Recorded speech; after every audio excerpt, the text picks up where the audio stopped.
We were looking at these strange features on Mars. They're what we call linear gullies because they're long troughs. They can extend up to 2 kilometers, which is just over a mile. And they're really strange because they go down and then they end abruptly in a pit. A lot of features on the Earth that are similar, you end in a debris apron because stuff has been moved from the top to the bottom. But these don't have the apron, they just have a pit at the end. And so we were wondering how they could form. Frozen carbon dioxide accumulates on the surface, and we think that some of this accumulation will compress down and actually form ice slabs and ice blocks.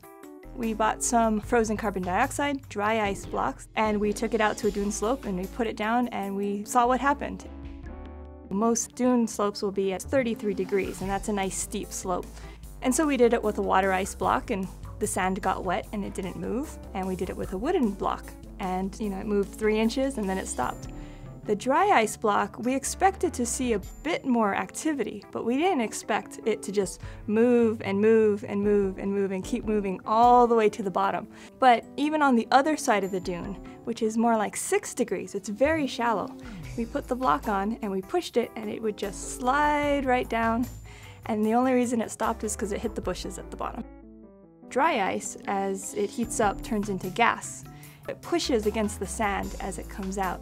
After a few hours, it's scooped out a nice little area, and so you have a feature that looks like what we see on Mars. They will move down that dune slope and carve out a shallow trough.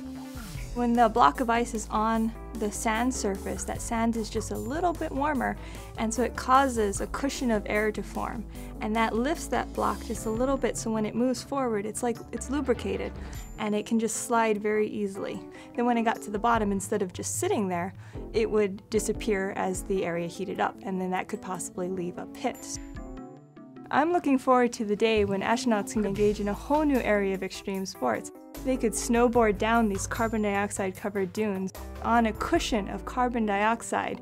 They would just shoot right down those slopes. It would be amazing.